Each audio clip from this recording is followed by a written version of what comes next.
ठीक। मैं डॉक्टर कुशल ग्राहक आप सभी का एसपीआर वेटमेड फार्मा की तरफ से इस वेबिनार में जुड़ने के लिए स्वागत करता हूं। इस वेबिनार का विषय है गर्मियों और बरसात के मौसम में मुर्गियों में होने वाली समस्याएं और उनका निदान। और इस विषय पर हमारी समझ को बढ़ाने और हमें महत्वपूर्ण जानकारी देने के लिए हमारे साथ जुड़ रहे हैं पोल्ट्री के जाने माने expert doctor N K. Mahajan. Doctor N K. Mahajan को 2 बार लाइफ टाइम अचीवमेंट अवार्ड, एक बार पोल्ट्री फेडरेशन ऑफ इंडिया और एक बार गवर्नमेंट ऑफ इंडिया की तरफ से पोल्ट्री सेक्टर में उनके योगदान के लिए दिया गया है। शायद ही आप लोगों में से कोई होगा जो डॉक्टर एन.के. महाजन को नहीं जानता होगा। तो आइए उनसे जुड़ते हैं और उनसे जानते हैं अपने टॉपिक के बारे में, अपने विषय के बारे में महत्वपूर्ण जानकारी।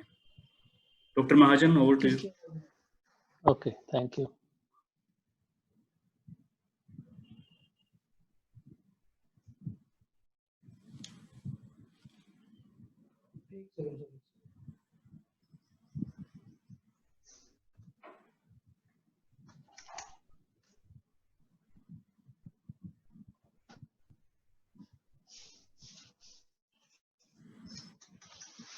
नमस्कार, मॉर्निंग, सलाम अलैकुम। अब मैं आज आपके बीच में, जैसे हम जानते हैं कि पिछले कुछ समय से पोल्ट्री इंडस्ट्री के सारे लोग बहुत परेशान थे, 2-2.5 महीने से, जब से कोरोना का ये प्रॉब्लम चला है, महामारी, उसकी वजह से हम सभी को बहुत ज्यादा कुछ झेलना पड़ा है। नुकसान हो गया था, भी बहुत डाउन, लेकिन अब पिछले कुछ 10-12 दिनों से संकेत अच्छे हैं। इसकी वजह से हमें थोड़ी उम्मीद लगती है कि आने वाला समय सबके लिए अच्छा रहेगा। अगर हम सब मिलके इसमें योग दें तो हम सबके ही ये अच्छा मौका रहेगा कि हम अपनी मुर्गी पालन की व्यवसाय बढ़ाएं। जैसा कि हम सभी जानते हैं कि नॉर्थ इंडिया में मौसम बहुत परिवर्तनशील रहता है, बदलता रहता है। गर्मियों में गर्मी बहुत होती है और सर्दियों में सर्दी बहुत होती है। तो इन दोनों के बीच में हमें ये देखना है कि उन दिनों में, क्योंकि मुर्गियों में ये बड़ी समस्या है कि जब तापमान की मुश्किल ज्यादा हो जाता है तो भी मुश्किल है, कम हो जाता है तो भी मुश्किल है। इसके बारे में बात करेंगे। और उसके अलावा जैसे अगला मौसम जो गर्मियों के बाद आने वाला है वो है बरसात का मौसम। उसमें समस्याएं जो होती हैं उसके ऊपर भी थोड़ी चर्चा। जैसे अभी पिछले कुछ दिनों में हमारे यहाँ हिसार में भी तापमान 46 डिग्री चला गया था। तो वहाँ चूरू में तो 50 डिग्री राजस्थान में चला गया था। हाँ, श्रीनगर वाले भाई हमारे वो इस मामले में बहुत खुश नसीब है कि उनका मौसम हमेशा कुछ अच्छा रहता है और सुहाना रहता है। तो शुरू करते हैं बरसात के मौसम में मुर्गियों की मुख्य समस्याएं और उनका निदान। सबसे बड़ी समस्या है स्ट्रोक की, में हो जाती है मुर्गियों के साथ कि उनके लिए जो उपयुक्त तापमान है वो है 18 से 25 डिग्री सेंटीग्रेड, या हम मान के चलें 60 से लेके 60 के बीच में।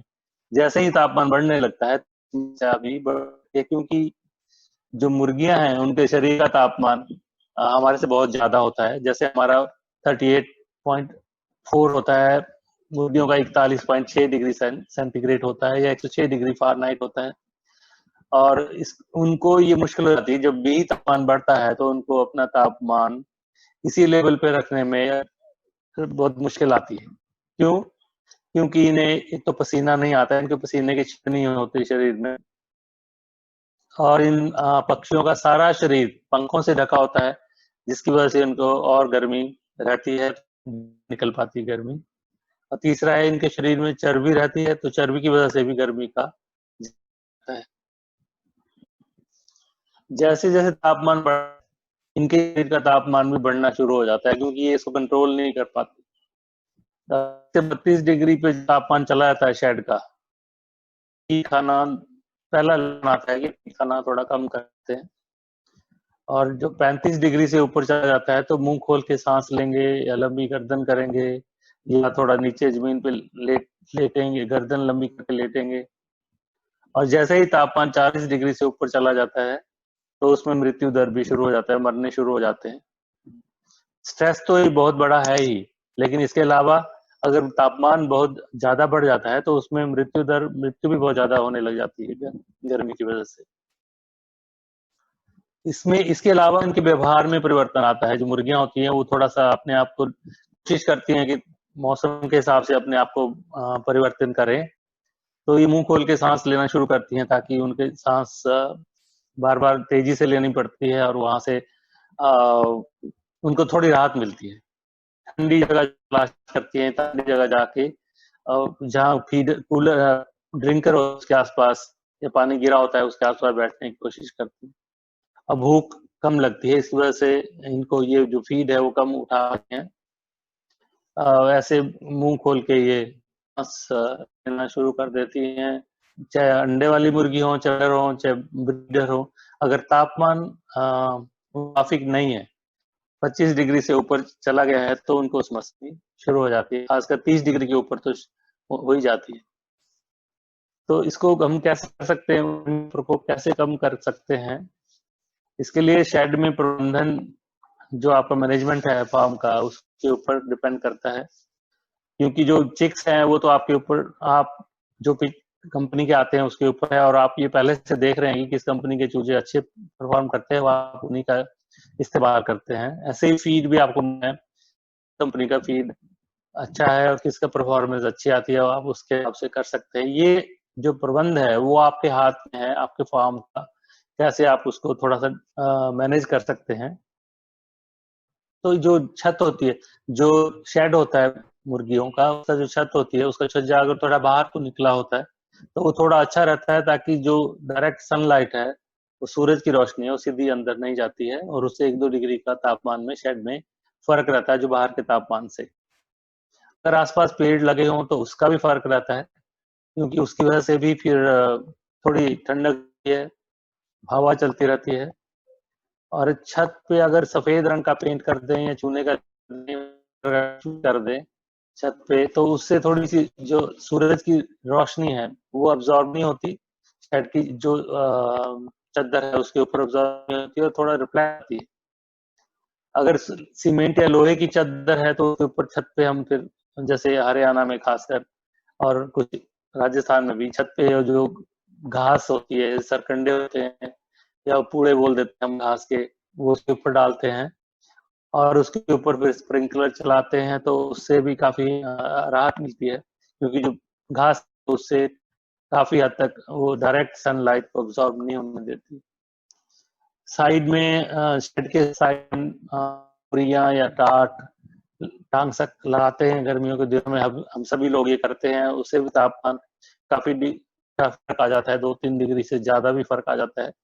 डिपेंड करता है कि आपका शेड कितना बड़ा है, या इससे भी कम हम करना चाहते हैं तो हम बड़े एग्जॉस्ट फैन, आजकल सिस्टम आ गया है जो ईसी शेड टाइप का, जो उसमें बड़े बड़े एग्जॉस्ट फैन हम एक तरफ लगाते हैं और एक तरफ जहाँ से टार्ट होते हैं, और वहां से जो जैसे कूलर के पैड्स जो लगे होते हैं, तो वहां से पानी चलता है और वो पूरे शेड में खींचता रहता है एग्जॉस्ट फैन, जिसको खींच लेते हैं।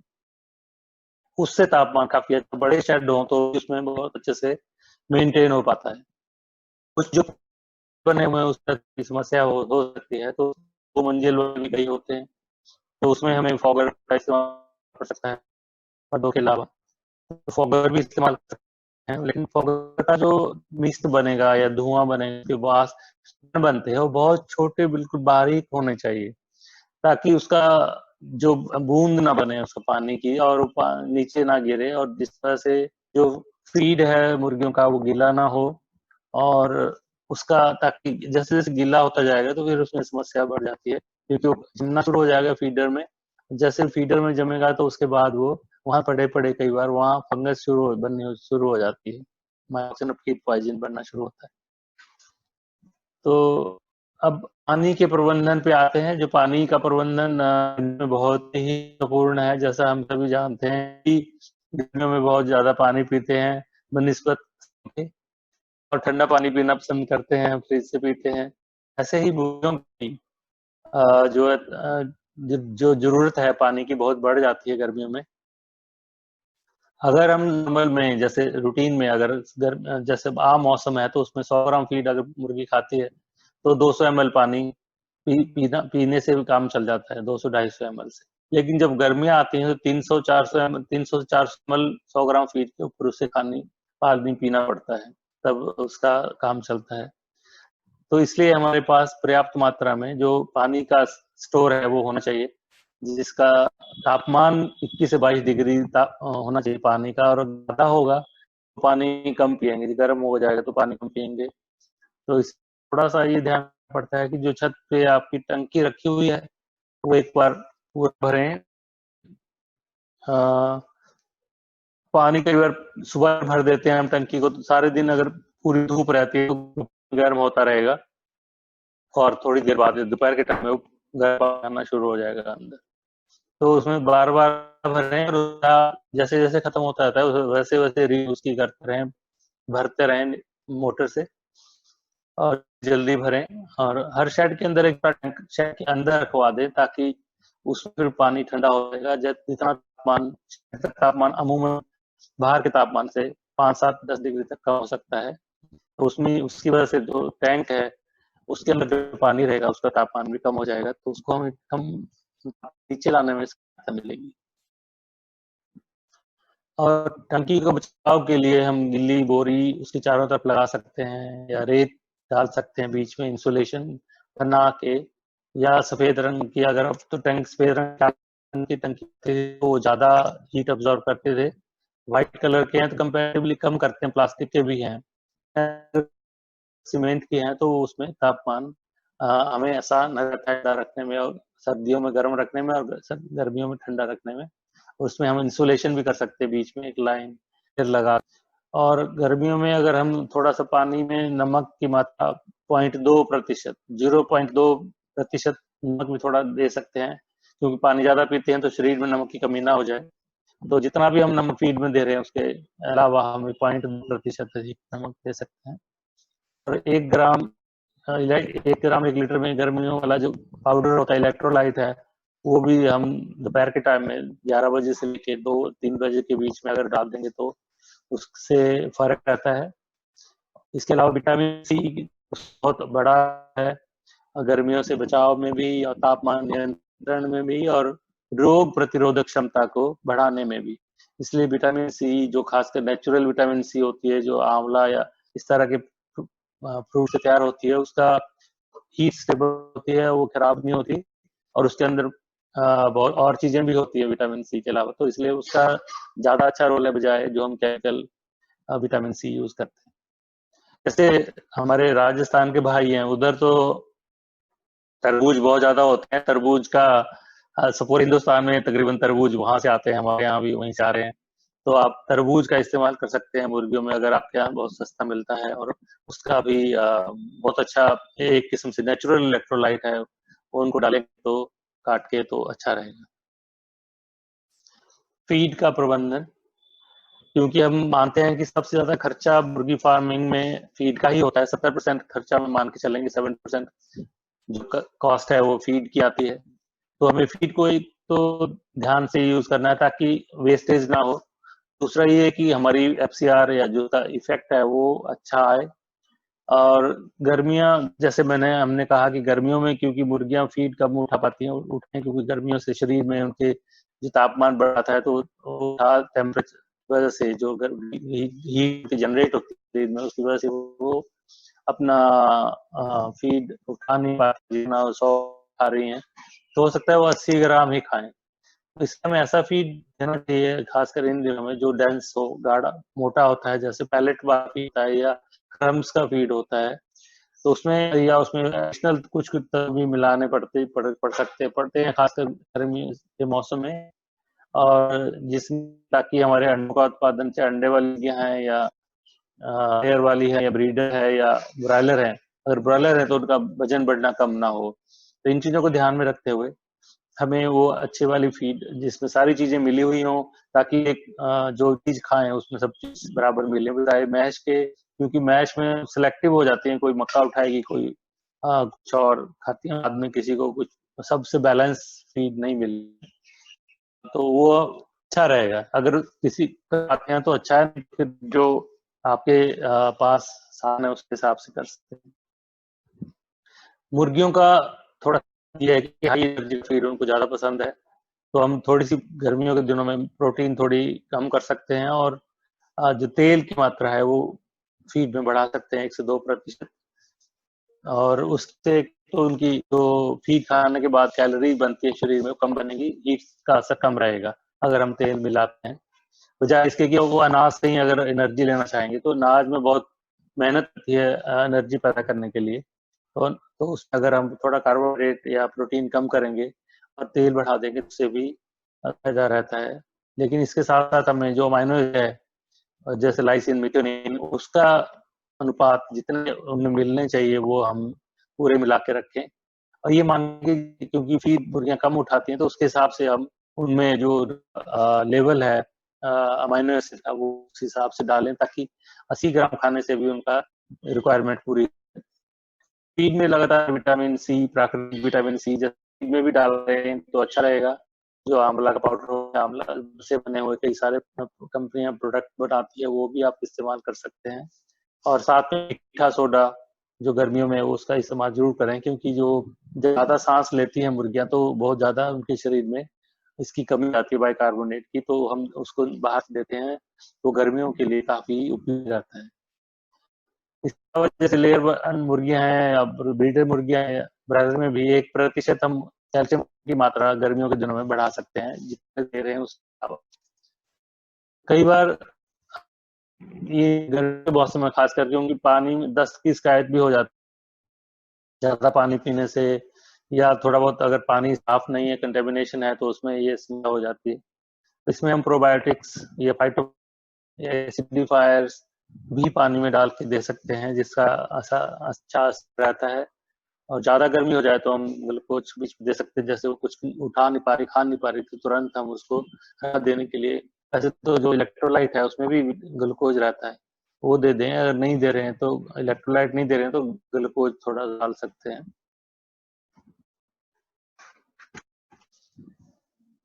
फीडिंग हम थोड़ा सा ध्यान सकते हैं कि जो फीड है वो सुबह जितना जल्दी, सुबह ठंडे ठंडे मौसम में खिला दें। ज्यादातर फीड 2/3 फीड अगर सुबह खिला दें तो अच्छा रहेगा।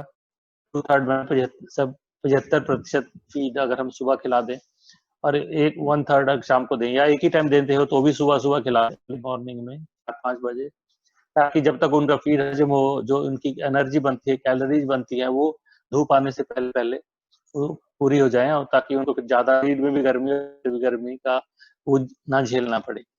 लेकिन जैसे ब्रीडर बर्ड है तो उनको हम ज्यादातर 75% सुबह है और 1/3 शाम को दे सकते हैं, तो उससे थोड़ा सा ठीक रहता है। नहीं तो उनमें कई बार प्रोलैप्स की दिक्कत बढ़ जाती है अगर बहुत गैप हो जाता है फीडिंग में। तो फीड को फीडर में हिलाते रहें, हाथ मरवाते रहें लेबर से, ताकि वो जमने ना पाए, और हिलाते रहें। हिलाने से थोड़ा कुछ है नया तो खाने भी लगती हैं। लाल हो जाता है उसकी वजह से, जैसे मैंने कहा कि वो जमने लग जाती हो जाती है, फिर फंगस की ग्रोथ होके वो फूड पॉइजन बढ़ना शुरू हो जाता है, तो थोड़ा सा उसकी वजह से ध्यान रखें। और फिर साफ सफाई नियमित तौर पे रोज कराते रहेंगे तो अच्छा रहेगा। और अच्छा टॉक्सिन बाइंडर है वो फीड में रेगुलर में मिलाना ही पड़ता है, और इस मौसम में भी और आने वाले बरसात के मौसम में भी बहुत जरूरी है। इसके अलावा आम प्रबंधन भी, इसके अलावा जो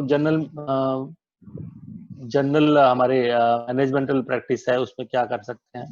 हर शेड में कम से कम 1 या 2 या 3, जैसे अगर बहुत बड़े शेड हैं तो 3 थर्मोमीटर कम से कम आपके शेड में लगे हों।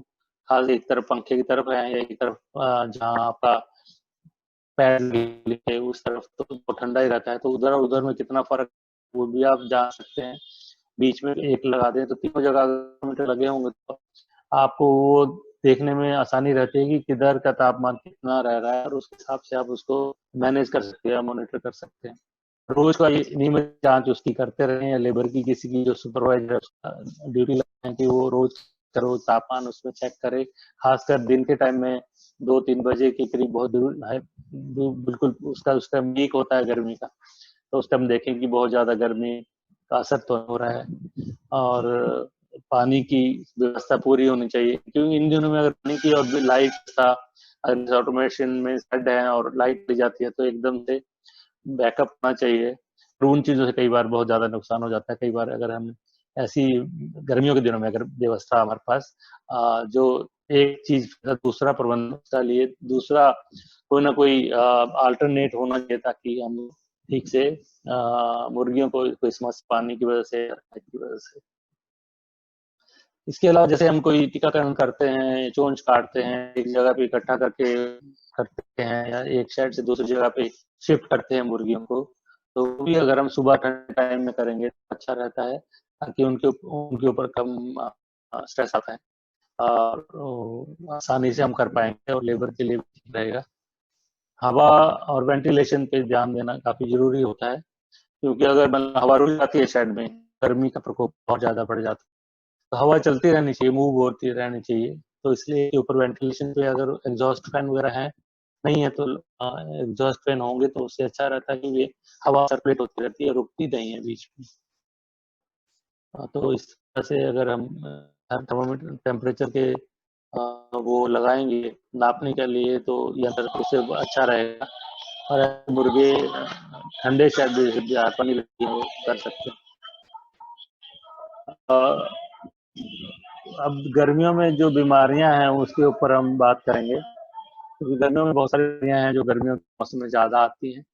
जैसे कि हम मानते हैं कि वायरल जो बीमारियां है, वायरल जो हम बोलते हैं वायरल आ गया है, तो वो वायरल है, फ्लू से ही हम उसको जोड़ के देखते हैं। और 2003 में जो पहली बार ये बीमारी हमारे देश में आई थी, उसके बाद से भुगत हैं हर, जैसा ज्यादा सर्दी पड़ती है तब भी और ज्यादा गर्मी पड़ती है तब भी इसका प्रकोप बढ़ जाता है।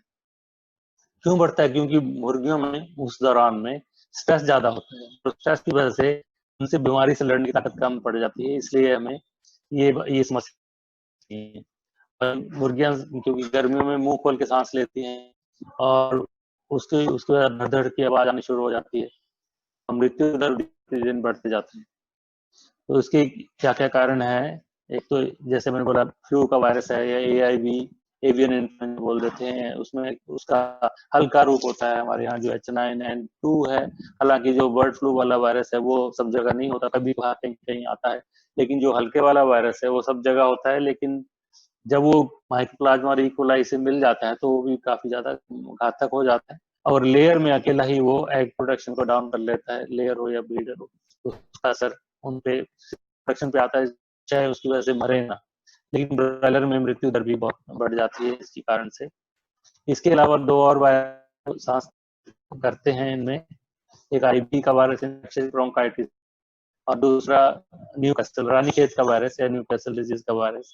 तो ये तीनों जो वायरल है, इन तीनों में से कोई भी एक आ जाता है तो उसकी वजह से समस्या फिर प्लाज्मा, क्योंकि हर शरीर मुर्गियों के शरीर में रहता ही है, मुर्गियों के सांस सिस्टम में रहता है, जैसे ही कोई वायरस का अटैक होता है माइकोप्लाज्मा भी उसके साथ अपना काम शुरू कर देता है, करना शुरू कर देता है, और दोनों मिलके और फिर इकोलाई हर शेड में, हर फार्म में, हर जगह जब मुर्गी हम पालते हैं इकोलाई तो वहाँ होता है। बहुत मतलब परस्त है, मतलब जैसे ही उसको मौका लगता है वो भी अपना काम शुरू करता है। उनको मालूम पड़ता है कि दो पहले वहां है तो वो भी पहुंच जाता है, और तीनों मिलके फिर बहुत धमाका, उस वजह से बहुत ज्यादा समस्या हो जाती है, जिसकी वजह से जो हम बोलते हैं आरडीसी या रेस्पिरेटरी रिफ्लेक्स बन जाता है, और उसके ऊपर फिर कोई भी दवा भी काम नहीं करती। तो इसमें तो यही है कि हम बचाव जितना कर पाए उतना ही ठीक है, बायो सिक्योरिटी हो, वैक्सीनेशन हो, तो उन चीजों से हमें फायदा होता है। तो बचाव के टीके हम लगा सकते हैं, खासकर जो रानीखेत है उसके लिए टीका आता है, आईबी है उसके टीका आता है, दोनों का मिला जुला भी आता है लाइव वैक्सीन, या फिर रानीखेत का जो टीका आता है वो क्लोन 30 के नाम से आता है, वीएच क्लोन आता है। वो नाक में एक एक बूंद डाल सकते हैं, नाक में और आंख में, एक तरफ की आंख में एक तरफ की नाक में एक एक बूंद, तो अच्छा रहता है। और क्योंकि नाक से जा सकता है, मुंह से जा सकता है, 3 रास्ते जहां से वायरस शरीर में जा सकता है, तो हम उनको तीनों को बंद करना चाहते हैं। तो पहली बार जब हम टीकाकरण करते हैं 4 से 5 दिन पे, तो अगर हम एक तरफ की आंख में एक तरफ की नाक में करेंगे तो वो 2 रास्ते बंद हो जाते हैं, और अगली बार फिर हम इसको 20-22 दिन पे दोबारा से पानी में पिलाते हैं तो तीसरा रास्ता भी हम बंद हो जाता है। तो ये चीजें अगर हम ध्यान देंगे, टीकाकरण सही तरीके से करेंगे, जैसे जैसे उस जिस जिस एरिया में जो जो समस्याएं हैं उसके लिए उस हिसाब से करेंगे तो हमारे जो मुर्गी पालन वो अच्छे से आएंगे। जगह किल वैक्सीन की जरूरत पड़ जाती है, जैसे एंडी किल करना पड़ जाता है, या एंडी वेरिएंट है जो वेरिएंट वायरस फ्लू वाला है उसका भी कई जगह जरूरत पड़ती है, तो किल वैक्सीन हमें करना पड़ता है। इसके अलावा जो बायो सिक्योरिटी प्रैक्टिस है, भैया बाहर से जो लोग आ रहे हैं उनका ध्यान दे रहे हैं, कोई बाहर का आदमी आ रहा है, कोई चीज आ रही है, कोई फीड की बोरी आ रही है, कोई भी सामान बाहर आ रहा है जहाँ बीमारी हो पहले से, जैसे कोई चोन काटने की मशीन है, कई बार वो कई फार्म घूमती घूमती पहुंच जाती है, तो वहाँ थोड़ा ध्यान रखना पड़ेगा कि उसको साफ सफाई करके उसके ऊपर स्प्रे वगैरह करके फिर ही उसका इस्तेमाल कर। जो भी बंदे आए, जो बाहर से लोग आते हैं, उनको भी फार्म पे अलाउ ना करें। जैसे आजकल कोरोना में हम कह रहे हैं अभी डिस्टेंस रखो, वैसे ही लोगों हमें भी मुर्गियों में तो हम बहुत पहले जरूरत वायरस से बचाव के लिए हमें इन सावधानियों को अपनाना ही पड़ता है। हर फार्म में, हर शेड में, जो बड़े बड़े फार्म हैं वहाँ पे ये सिस्टम लगा होना चाहिए कि बाहर से जो है उसके निकल से उसके ऊपर जो स्प्रे है उसके ऊपर से होता है, ताकि जो बाहर से उसके कपड़ों में कहीं से भी कोई ऐसी वायरस या बीमारी लेके ना आए और वो हाथ धो के फिर अंदर फार्म में घुस आए, तो ये हमारे लिए बहुत अच्छा रहेगा। और इससे हम सीख भी सकते हैं कि जो कोरोना ने हमें सिखाया है उसका हम फायदा उठा सकते हैं अपने जो व्यवसाय है उसको बढ़ाने में, क्योंकि हमारे यहाँ तो वायरस के चैलेंज बने ही रहते हैं, इसलिए हमें उसके ऊपर ज्यादा ध्यान देना। स्प्रे जो है नियमित रूप से करते रहें, कम से कम हफ्ते में 2 बार। बाद में जैसे जैसे मुर्गियां बड़ी होती जाती हैं तो हफ्ते में 2 बार, शुरू में चाहे हफ्ते में 1 बार। तो इसमें विरकोन का स्प्रे है जो हम कर सकते हैं, विरकोन है, वेलोरम है, तो इनका विरकोन का 4 ग्राम 1 लीटर में और वेलोरम का ग्राम 1 लीटर में हम स्प्रे नियमित करते रहेंगे, तो उससे काफी काफी बहुत जल्दी उनके बारे करते हैं। और इनका ये फायदा है कि ये हम पानी में भी पिला सकते हैं, दोनों फीड में भी खा सकते हैं, फीड में भी सॉरी स्प्रे भी कर सकते हैं, इनसे पा सकते हैं। ये ध्यान रखना है कि जो दाने की मात्रा और स्प्रे की मात्रा है वो अलग अलग है। 4 ग्राम 1 लीटर की मात्रा है और 1 ग्राम 4 लीटर में रूटीन में अगर पिलाना चाहे तो पिला सकते हैं। जब वायरस का अटैक हो गया है तो हम उसको 1 ग्राम 2 लीटर तक भी पिला सकते हैं।